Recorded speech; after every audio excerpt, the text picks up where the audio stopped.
বর্তমানে মক্কাতে রুমে রুমে গিয়ে প্রচুর পরিমাণে চেক চলতেছে। আমাদের যে সকল প্রবাসীরা আছেন তারা সতর্ক থাকুন। রুমে গিয়ে রুমের দরজা খুলে গিয়ে চেক চলতেছে, খুবই কঠিন চেক চলতেছে। এই সময় যদি আপনি সতর্ক না হন তাহলে আপনার জন্য খুবই খারাপ সংবাদ হতে পারে। দেখেন, সরকারের যে ঘোষণা ছিল 18 এপ্রিলের মধ্যে এই দেশ ত্যাগ করার, এবং তাদেরকে আরও একটি সুযোগ দেওয়া হয়েছে সর্বোচ্চ 72 ঘন্টা 3 দিন, অর্থাৎ আপনারা চাইলে 22 তারিখের মধ্যে এই দেশ ত্যাগ করতে পারবেন, 23 তারিখের মধ্যে আপনারা চাইলে এই দেশ ত্যাগ করতে পারবেন, কোনো সমস্যা নেই। কিন্তু এরপর হয়ে গেলে আপনাদের খুবই খারাপ হয়ে যাবে। তাই আপনাদের প্রতি রিকোয়েস্ট থাকবে, যত দ্রুত পারেন আপনারা এই দেশ ত্যাগ করুন। যারা যে ভিসায় আসছেন কেন, আপনার ভিসার মেয়াদ শেষ হয়ে গেলে আপনি চলে যান। গত 7 দিনে 39,000 প্লাস প্রবাসীদেরকে গ্রেপ্তার করেছে, যেটা স্ক্রিনে দেখতেছেন।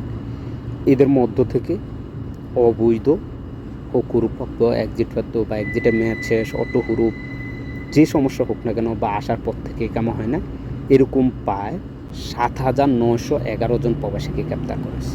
আপনি দেখেন, যারা বৈধ আছেন, একবার 100% বৈধ আছেন, কোনো ধরনের সমস্যা নেই, এরকমও প্রায় 2,988 জনকে গ্রেপ্তার করেছে।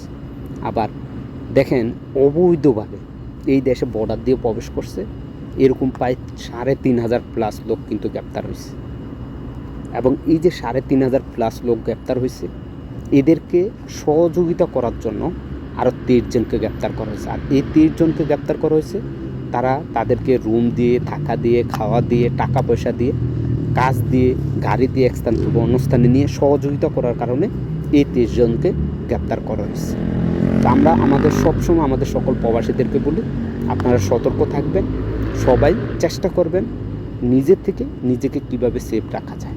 একটু তথ্য জানিয়ে দিই, আগামী 24 তারিখ এবং 25 তারিখ মদিনায় আমাদের জেদ্দা কনসুলেট টিম আপনাদেরকে সেবা দিতে আসবে। আপনারা এই মুহূর্তে যারা ই পাসপোর্টের জন্য আবেদন করতে চাচ্ছেন, তারা খুব সহজেই ই পাসপোর্টের জন্য আবেদন করতে পারবেন। আবেদন গ্রহণ করা হচ্ছে। এবং আরেকটি আপডেট আপনাদেরকে জানিয়ে রেখে, অনেকে আবেদন করছেন যে জেদ্দা গিয়ে আপনি সেখানে ফিঙ্গার দিবেন। সমস্যা নাই, আপনার এই যে একবার আবেদন করছেন, এই আবেদন আপনি সময় মতো জেদ্দা যান নাই বা ডেট পার হয়ে গেছে, এখন অনেক চিন্তিত আছেন কি আপনি এই যে আবেদন করছেন আগে, সেটা দিয়ে কি আপনার কাজগুলো কমপ্লিট করতে পারবেন কিনা। হ্যাঁ, এটা 100% আপনি যে আগে যে আবেদন করছেন, আপনি সময় মতো হয়তো বা আপনার অ্যাম্বাসির লোক যখন আসছে তখন আপনি যেতে পারেন নাই, বা জেদ্দা কনসুলেট বা রিয়াদ অ্যাম্বাসিতে আপনি যেতে পারেন নাই, এরপরে যখনই আপনার এলাকাতে আসবে বা আপনি যে কোনো সময় গিয়ে অ্যাম্বাসিতে গিয়ে বা আপনার এলাকায় টিম আসবে, সেখানে গিয়ে খুব সহজে আপনি আপনার ফিঙ্গার, আইরিস, সিগনেচার সব কিছু দিতে পারবেন এবং আপনার পাসপোর্ট আবেদন কমপ্লিট করতে পারবেন ইনশাআল্লাহ। এবং আপনার পাসপোর্ট যদি মালুমাত করতে হয় তাহলে আমাদের সাথে যোগাযোগ করুন, আমরা ইনশাআল্লাহ খুবই কম সময়ের মধ্যে আপনার পাসপোর্টটি আপনাকে মালুমাত করে দেব, খুবই কম টাকার মধ্যে। অন্যান্য যারা আছেন তাদের থেকেও কম সার্ভিস আমরা নিচ্ছি এই মুহূর্তে। ভিডিওটি শেয়ার করবেন যাতে করে আমাদের সকল প্রবাসী ভাই উপকৃত হয়।